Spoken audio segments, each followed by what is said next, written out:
against any Dansabe. Hello and welcome to the Political Arena, a program designed to discuss anything and everything about politics, those who play it as well as those who are watching them play the game as it should be.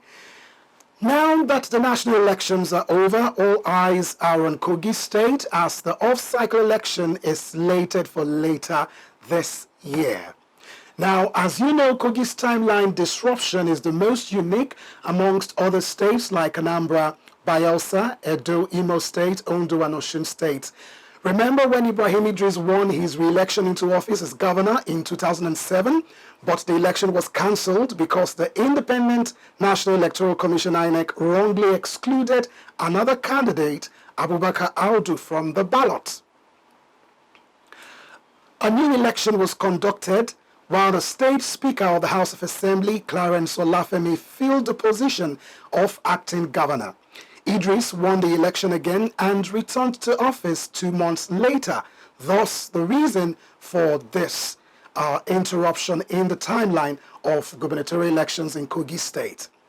As the government of His Excellency Yaya Bello gradually rounds up, all eyes are on who will take the mantle from him. Can an opposition take power back in Kogi State? Well, I am Mono Balagubu. To join me with my guests as we go on a short break and we delve into this topic. Stay with us. As suggested in the motion. From 31st January to June 31st, 2023, say aye. Those against any Dansabe. Do you know what it takes to lead? Do you understand what is politics? Do you have issues concerning the way we play politics? Do you have reservations about some political mugu? Do you want to serve or be served? Do you want to contest? Do you want to occupy any political office or be in charge of your world? All this and many more are what we discuss right here in the Political Arena, a program where we trash and arrange, condemn and commend, celebrate and blame all that play out in politics. Do not be told. Join me, Mono Balagubu, every Saturday by 7 p.m. to throw more light on why we play politics the way we do and how we can play it better. Political Arena, building a government of the people and for the people. Don't miss it. Glad to have you back on the Political Arena. Today we break down the latest developments as political parties in the state begin to rally around to select a competent candidate who will occupy Lugard House. First, the All Progressive Congress, APC, has 19 governorship aspirants, but 17 aspirants appeared before the screening panels of the ruling All Progressive Congress, APC. They have been cleared ahead of the primaries slated for the 10th of April. Interestingly, Honorable James Abiodun Faleke did not appear for screening. Instead, he has decided to focus on national interests rather than personal ambitions, according to press release made available to journalists. In the PDP camp, former Deputy Governor Yomi Awoniyi, Senator Dino Melaye, and 11 others who picked expression of interest and nomination forms have been screened and also cleared to contest in the PDP primary elections. And in ADC, another strong House of Representatives member from Kogi West, Honorable Leke Abejide, has also picked form. And we still have many aspirants of other parties we cannot mention now until we gather all the facts about them. As you know, all hands are on deck as the Independent National Electoral Commission, INEC, has tentatively fixed the 11th of November 2023 for the conduct of the governorship elections in the state. And now with me to discuss all this and more is Mr. Dansabe Muhammed Cornelius. He is the CEO of Hands Across Africa Development Initiative. Good day to you, sir, and thanks for joining me on the program. Thank you for having me. All right, the pleasure is all mine. So we'll go straight to the topic for today, and that's taking a look at the political atmosphere, I think that's the first question I'll ask you. How would you describe the political atmosphere just aftermath the 2023 general elections, which I know you were an observer? So how would you describe it, so to say? Thank you for having me once again. The elections have come and it has gone. Nigerians had a whole lot of expectations, most especially that we had a brand new Electoral Act, which was amended to take care of a whole lot of issues as regarding the election. And in the course of the implementation, which is the election proper, Nigerians expected a lot. We saw a lot also.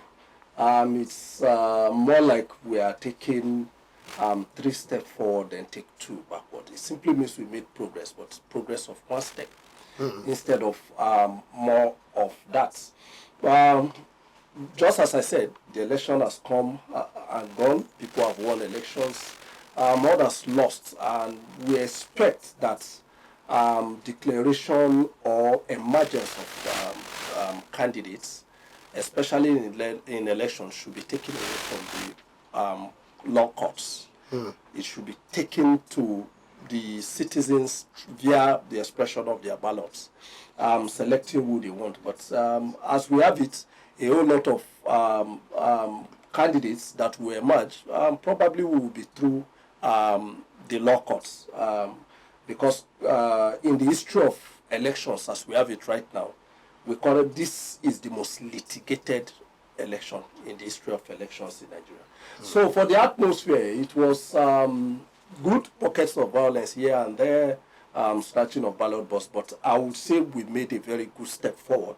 In terms of violence, it wasn't as the way it used to be, though we had bad eggs here and there. The situation in Lagos, the situation in Rivers State, the situation in Kano was something that we expect we would have long put behind us, but it's here with us.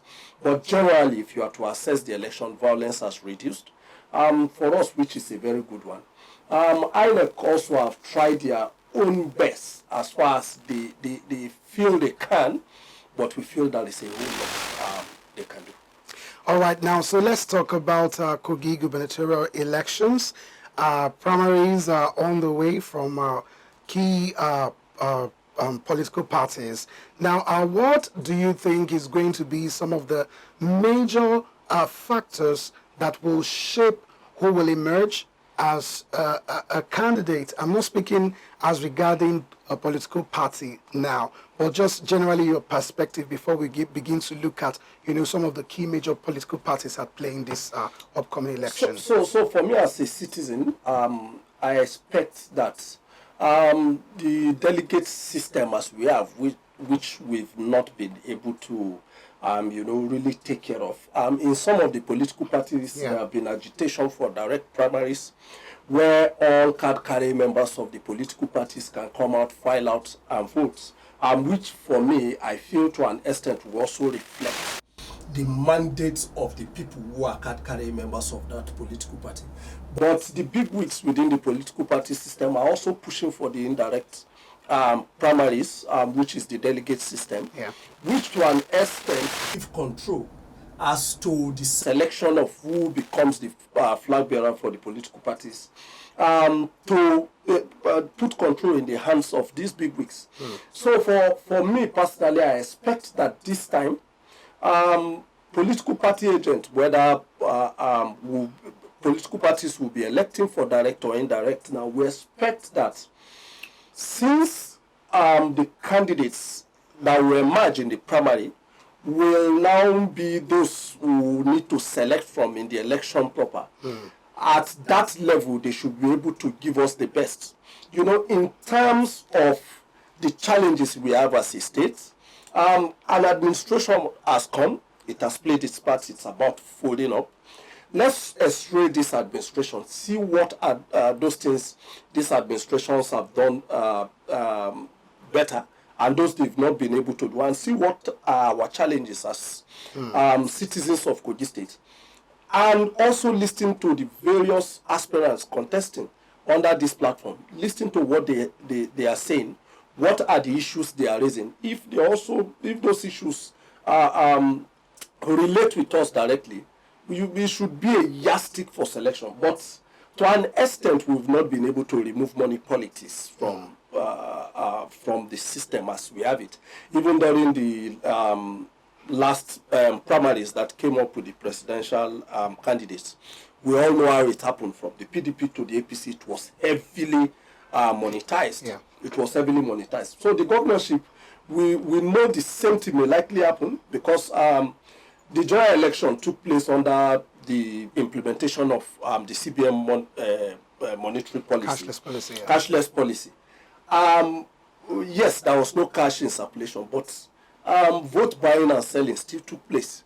You know, instead of giving cash, people were buying items, clothing items, food items, and they were distributing. For some polling units, I also observed, account numbers were collected so that they will pay them afterward. It's really unfortunate that we're here, but we hope that as we move forward into the primaries for the various political parties, we put behind some of these inducements that will not last the entirety of the 4 years that we may likely be having if these people emerge to run their own government. Whatever they will give to you will not last that long. And more so, we should also know that as delegates or party card-carrying members, irrespective of the way the primaries go now, direct or indirect, you are the one to elect for us who we elect at the end of the day. So you are like the starting point of the election itself. So if you give us evil across board, we will be forced to vote out of all the evils.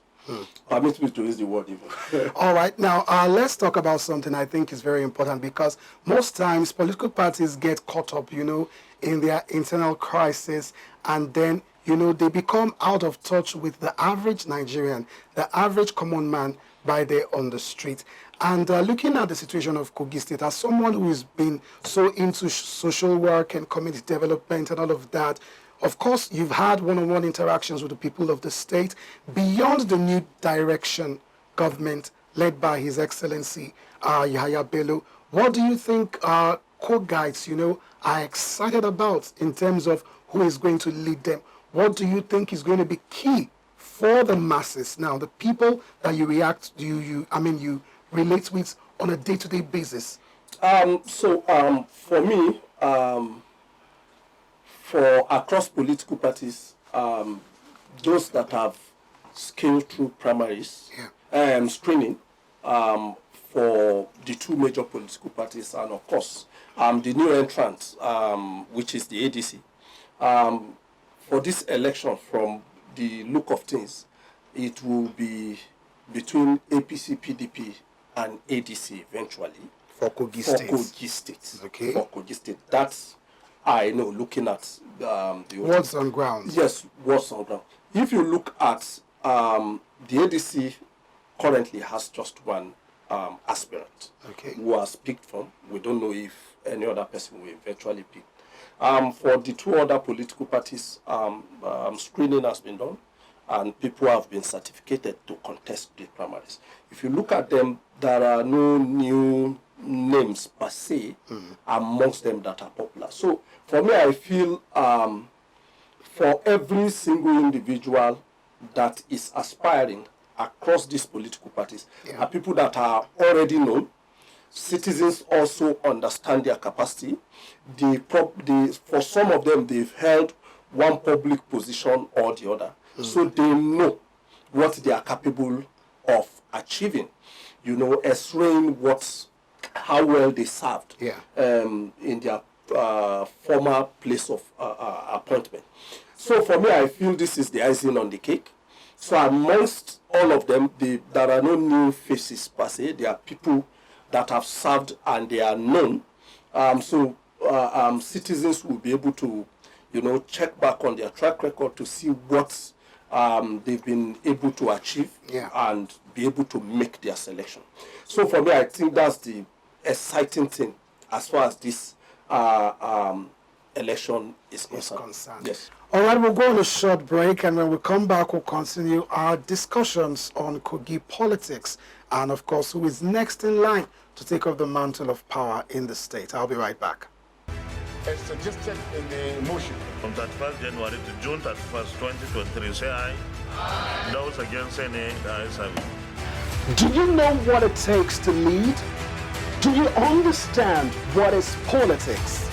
Do you have issues concerning the way we play politics? Do you have reservations about some political mugu? Do you want to serve or be served? Do you want to contest? Do you want to occupy any political office or be in charge of your world? All this and many more are what we discuss right here in the political arena. A program where we trash and rage, condemn and commend, celebrate and blame all that play out in politics. Do not be told. Join me, One Available, every Saturday by 7 p.m. to throw more light on why we play politics the way we do and how we can play it better. Political Arena, building a government of the people and for the people. Don't miss it.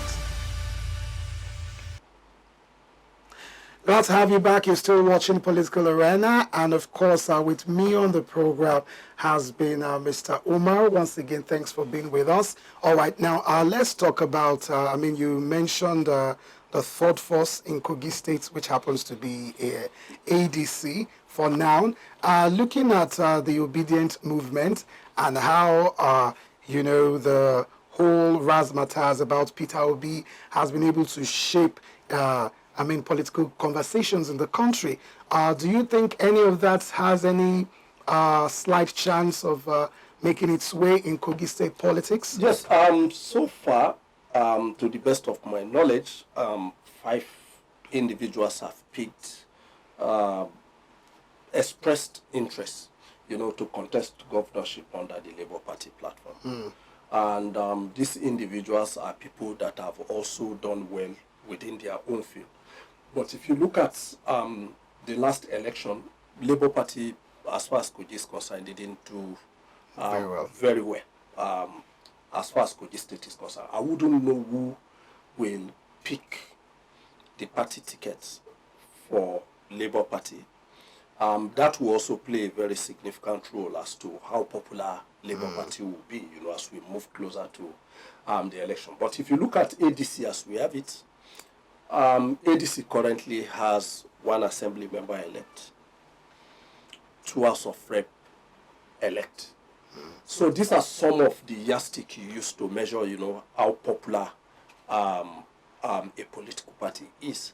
And these offices they've already won are waiting,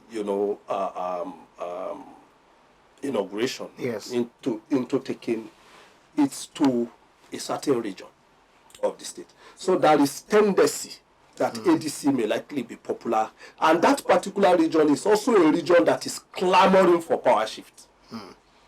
So negotiating within the PDP and say it is our turn. Within the APC, there is also that negotiation that it is our turn.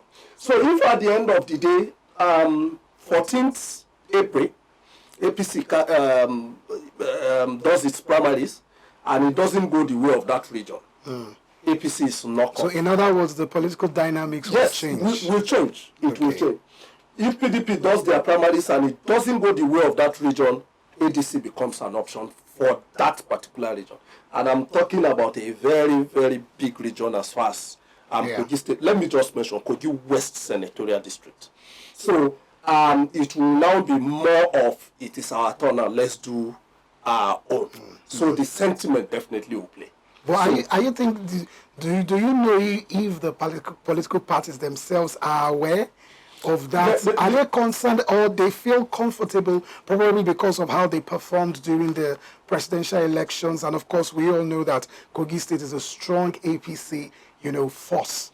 So the agitation has been intra. Okay. Within the political party in itself, not like people agitating blankets. No, it's not a blanket agitation. So Kogi Westerners that are registered PDP members are saying it is our turn. Kogi Westerners that are registered APC are saying it is our turn. So the political party is very much aware. And even of lately, the news platforms have been engulfed with a whole lot of press releases as regarding this power shift, and all that. And within even the aspirants negotiating, Kogi West is part of their calculation. Yes, so even if they are not from that region, they are thinking of how to pacify that region, for political dynamics. They know how to do these things better. But I know very well that the agitation is internal, and it will be a major factor determining how the election will go, even the primaries. All right. Now, looking at how, INEC itself, because a lot of people, had a lot to say about how INEC, coordinated the events of the elections during the presidential elections and also during the gubernatorial elections. Now, looking at Kogi's election, I mean, basically the eyes of the country will be, it was not like, a case where it was happening everywhere, so we couldn't have all eyes on deck. Honestly, how do you think this election is going to really shape the conversation about the way elections are being conducted in Kogi State? So usually off-circuit elections are usually a testing ground for how the general elections will take place. From Osun to Ekiti. That's right. Anambra normally used to be a testing ground. INEC will test its preparedness, test its system, and all that. Then people start to measure to say, okay, when general election comes, they've proven here and all that. Then Kogi, Bayelsa, and of lately Imo is now more like a retreat. Let's sit down and x-ray how INEC has performed. During the general election, let's see what they will also do here, if it's still in their character, or better still, they are ready to change. So this divine arrangement allows citizens to test, INEC, to measure INEC, to see how far they have performed. This time, Imo has been added, so elections will be taking place simultaneously in these 3 states. And for me, personally, I feel as election administrators learn in the course of carrying out their function, politicians are also learning. Likewise with the observers also. The lessons learned from the general election it won't be a good one for Kogi, Bayelsa, and Imo. Because so many challenges characterized the election. Most that can be blamed to the inefficiencies of INEC. This is not to throw out the baby and the bathwater. INEC tried its best, did what it's supposed to do. I know this statement is controversial, people will criticize me, but I will always say it. INEC has tried its best in conducting election, though they didn't meet the yearnings and aspirations and expectations of citizens. But to an extent, they've been able to set the ball rolling for the development of our democracy. You will agree with me that since 1999, we've not have a diverse National Assembly elect as we have it now. Though with a whole lot of the decision at the end of the day will end up with the court, which is very, very unfortunate. It is not the court's responsibility, ideally, to determine who won an election or not. It should be straight, through the people, through their ballot. They cast their vote, you count, you announce. But because of inefficiencies and the character of some people, we are where we are.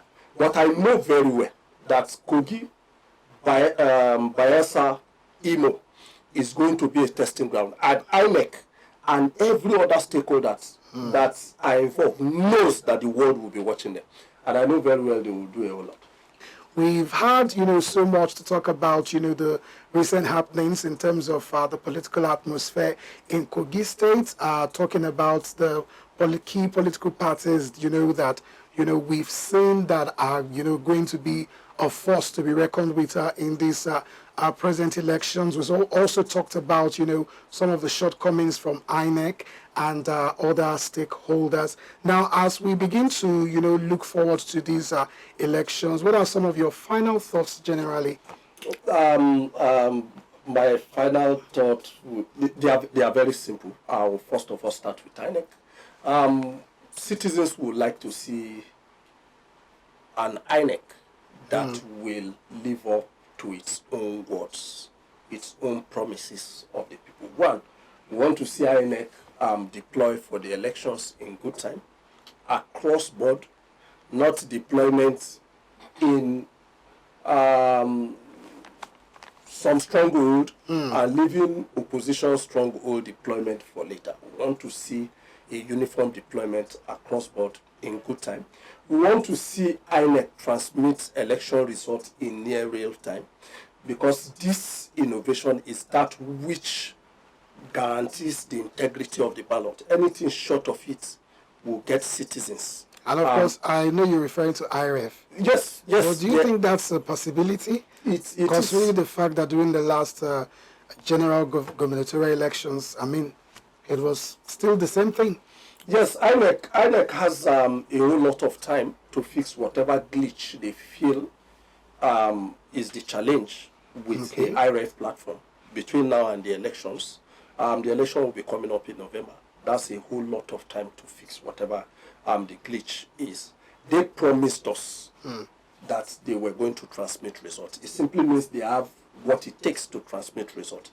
So why shouldn't they do it? And if they have any challenge with it, they should have told us long before now. Before the election itself, INEC carried out a mock exercise for beavers testing, which transmission was part of it. In 2019, INEC transmitted results with card reader. So if the beavers is an advancement of the card reader, I don't see any reason why INEC won't be able to transmit results. Whatever is their challenge, they have between now and November to fix it. As for the citizens, whom I believe the general election probably would have dampened their hope in the system. Do not lose hope. In the last elections were won in places we didn't expect that elections will be lost. Governors lost senatorial bids to people that are not even known. Okada Rider became House of Rep. So that's a sign of you name it. So it simply means the system is working, but we can't get it in a day. Rome was not built in a day. So we will always have these challenges, but the resilience to keep going, to ensure that this democracy works, that's what will work for us. All right, that's the much we can take on the program today. Once again, Mr. Umar, thank you so much for being with us on Political Arena. Thank you for having me. And of course, I'd like to say a special shout out to all our production crew. Thank you so much for your hard work. Of course, you can join me on this channel, Malachite TV Online, next week, same time, of course, as we discuss all about politics and the players, including you, that is watching us right now. Don't forget that for your information on appearance on the program, contributions on how to make life better, feedback, advert placement, and sponsorship, even to watch our previous edition, you can visit our YouTube channel, Malachite TV, and you can also call any of the numbers now displaying on your screen to connect with us. Just follow me on my social media handle. It's at Monososing across social media platforms. Follow MLC TV _Political Arena on Twitter. Our Facebook page remains MLC TV. And of course, the YouTube channel is Malachite TV. Once again, I am Mono Balagubu. See you next week and enjoy your weekend. Thank you for watching.